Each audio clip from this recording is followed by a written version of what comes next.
And triple के classes में आपका फिर से स्वागत है। लाइक, कमेंट और सब्सक्राइब चलते रहने चाहिए।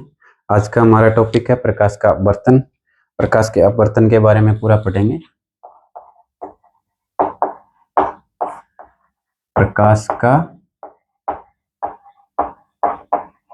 अपवर्तन। प्रकाश का अपवर्तन क्या होता है, क्यों होता है, कैसे होता है, ठीक है, ये सारा हम पढ़ेंगे।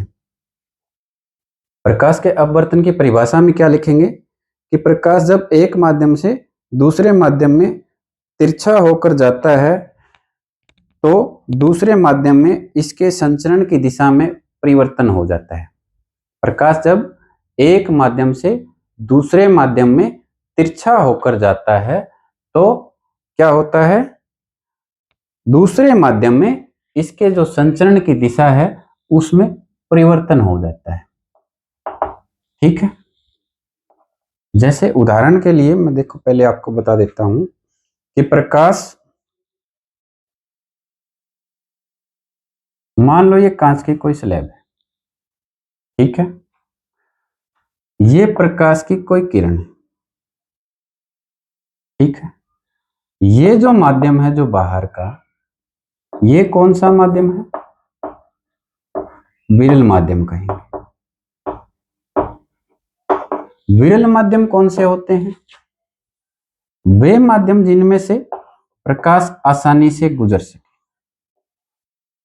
प्रकाश की गति जिस माध्यम में तेज हो वो क्या कहलाता है, विरल माध्यम। प्रकाश की गति जिस माध्यम में तेज हो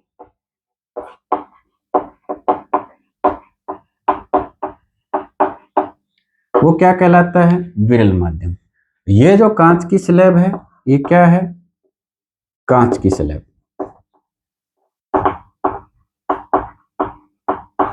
ये क्या है, प्रकाश की किरण।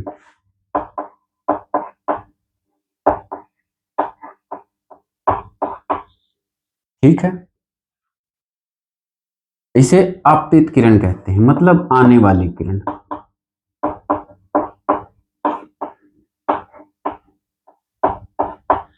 ठीक है, ये जो माध्यम है कांच की स्लैब, इसको हम सघन माध्यम कहेंगे। सघन माध्यम कौन सा माध्यम होता है, ऐसा माध्यम जिसमें प्रकाश की गति या प्रकाश की गति जिस माध्यम में धीमी हो, मंद हो, कमजोर पड़ जाए प्रकाश की गति, तो वो माध्यम क्या कहलाता है, सघन माध्यम। ठीक है, तो जब प्रकाश विरल माध्यम से सघन माध्यम में जाता है, जब प्रकाश विरल माध्यम से सघन माध्यम में जाता है, जैसे ये प्रकाश की किरण है, ठीक है, तो ये गई, जब विरल माध्यम से सघन माध्यम में जाएगा तो ये अविलंब होता है। इसे क्या कहते हैं, अविलंब। प्रकाश क्या होगा, अविलंब की ओर क्या हो जाएगा, अविलंब की ओर मुड़ जाता है। कब, जब विरल माध्यम से सघन माध्यम में जाता है। अविलंब की ओर झुक जाएगा। ठीक है, प्रकाश जब विरल माध्यम से सघन माध्यम, विरल माध्यम पता चल गया, प्रकाश की गति जिस माध्यम में तेज हो, विरल माध्यम। ये कौन कौन से होंगे विरल माध्यम, वायु। वायु में प्रकाश की गति तेज होती है। निर्वात, निर्वात जहां बिल्कुल भी वायु ना हो वहां भी प्रकाश की गति तेज होगी। ठीक है, तो प्रकाश जब विरल माध्यम से सघन माध्यम में जाता है तो अविलंब की ओर मुड़ जाता है, अविलंब की ओर मुड़ जाता है। इसी को प्रकाश का अपवर्तन कहते हैं। ठीक है, इसी को प्रकाश का अपवर्तन कहते हैं। मतलब मैंने क्या बताया था, जब प्रकाश एक माध्यम से दूसरे माध्यम में तिरछा होकर जाता है तो दूसरे माध्यम में इसके संचरण की दिशा है वो परिवर्तित हो जाती है। ठीक है, ये तिरछा होके आया, तिरछा होके आया, तिरछा होके जाता है, दूसरे माध्यम में जैसे ही प्रवेश किया, इसके संचरण की दिशा ये होनी चाहिए थी, ऐसे जाना चाहिए था, लेकिन जो दिशा है वो परिवर्तित हो गई। ठीक है, तो ये प्रकाश का अपवर्तन कहलाता है। प्रकाश के अपवर्तन को परिभाषित कैसे करेंगे, परिभाषा लिखेंगे, एग्जाम में आ जाए तो परिभाषा कैसे लिखेंगे, प्रकाश का एक माध्यम से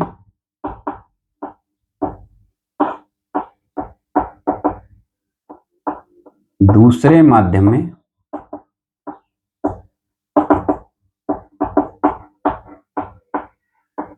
तिरछा होकर, तिरछा होकर क्या है, जब प्रकाश एक माध्यम से दूसरे माध्यम में तिरछा होकर जाता है, तिरछा होकर जाता है तो क्या होता है, तिरछा होकर जाता है तो दूसरे माध्यम में, दूसरे माध्यम में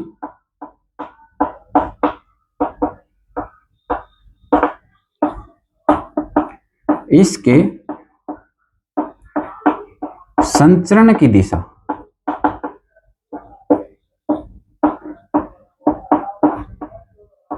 बदल जाती है, संचरण की दिशा बदल जाती है।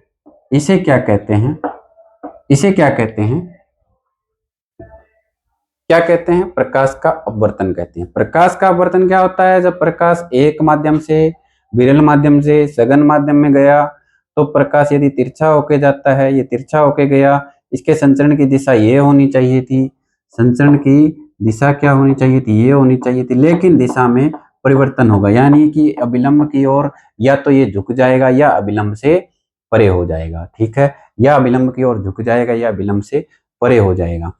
तो तिरछा होकर जाता है तो दूसरे माध्यम में इसके संचरण की दिशा बदल जाती है। इसे क्या कहते हैं, प्रकाश का अपवर्तन कहते हैं। ठीक है, विरल माध्यम लगभग सभी को पता चल गया होगा। सघन माध्यम, प्रकाश की जिस माध्यम में क्या हो, गति धीमी हो, प्रकाश की जिस माध्यम में गति क्या हो, धीमी हो।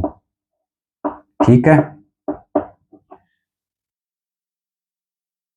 ठीक है, उसे क्या कहेंगे, सघन माध्यम। ठीक है, उसे क्या कहेंगे, सघन माध्यम। ठीक है, जैसे अब क्या है, ये कौन सी किरण होती है, परिवर्तित अपवर्तित किरण। ये कौन सी किरण है, अपवर्तित किरण, अपवर्तित किरण।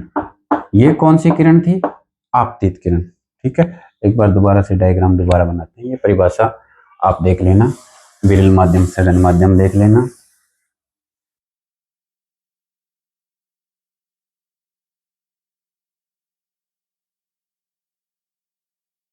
क्या किया, कांच की स्लैब, प्रकाश तिरछा होके आया, अभिलंब बना लो। ठीक है, अभिलंब की ओर प्रकाश झुक जाएगा। जब प्रकाश विरल माध्यम से, विरल माध्यम से, ये कौन सा माध्यम है, सघन माध्यम में, सघन माध्यम में जाएगा तो क्या है, प्रकाश क्या है, अभिलंब की ओर झुक जाएगा। प्रकाश क्या है, प्रकाश की जो संचरण की दिशा है वो क्या है, अभिलंब की ओर झुक जाएगी। ठीक है, क्या हो जाएगी, प्रकाश की संचरण की जो दिशा है वो अभिलंब की ओर झुक जाएगी। तो जो ये और ये एंगल बनेंगे, ये और जो ये एंगल बनेंगे, ये क्या है, बिल्कुल इक्वल होंगे। यानी कोण, जो कौन सा कोण होगा, ये आपतित किरण है, आपतित किरण से बना कोण कौन सा होगा, आपतित किरण, आपतित किरण आने वाली किरण, अपवर्तित किरण जो अपवर्तित हुई है, जो मुड़ी है, जो झुकी है, वो अपवर्तित किरण होगी।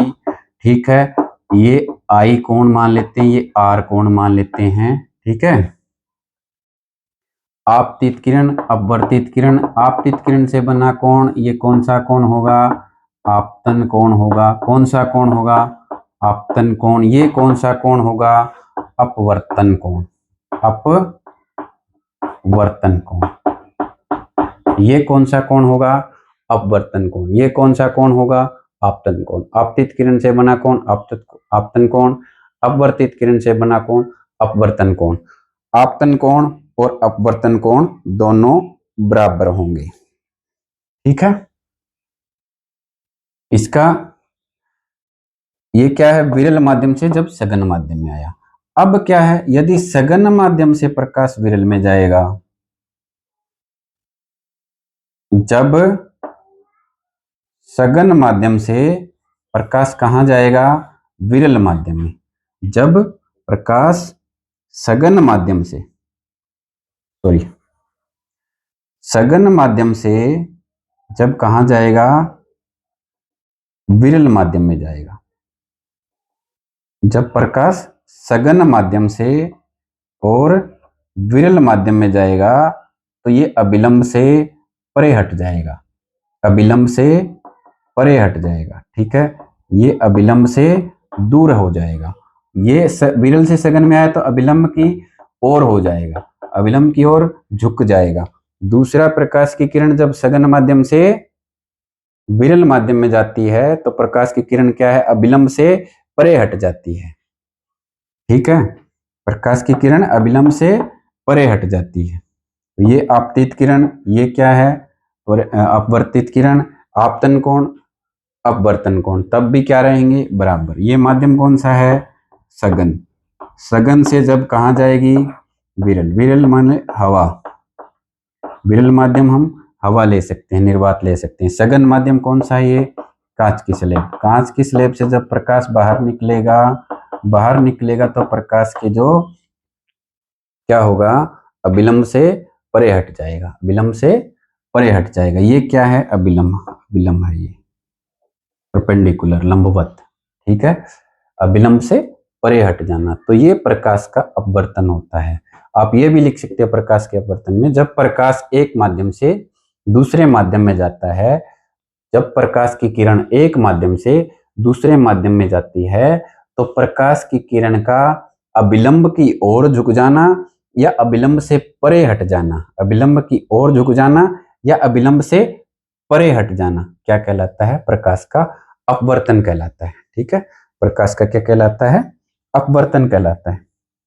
प्रकाश के अपवर्तन के नियम, प्रकाश के अपवर्तन के नियम में आप लिख सकते हो कि साइन आई, साइन थीटा, साइन आई और साइन आर, ठीक है।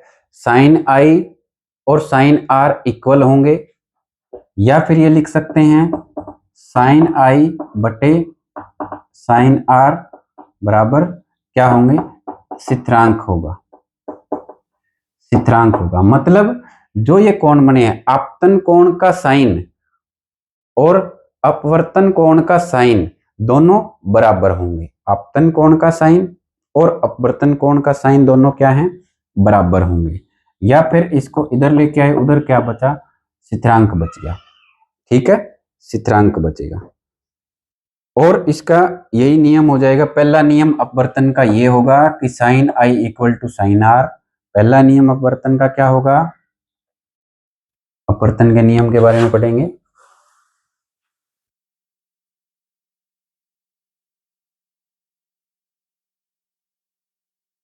आपसे परीक्षा में पूछ लिया जाए अपवर्तन का नियम,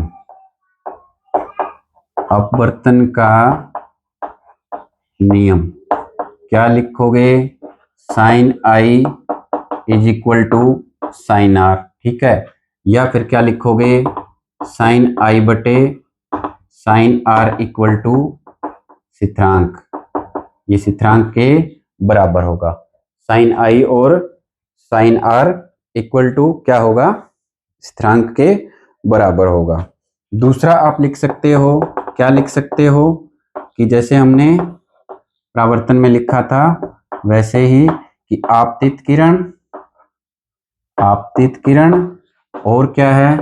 अपवर्तित किरण, अपवर्तित किरण और क्या है? अविलंब। तीनों क्या है? एक ही तल में होते हैं। आपतित किरण, अपवर्तित किरण व अभिलंब, अभिलंब तीनों क्या है, एक ही तल में होंगे, तीनों एक ही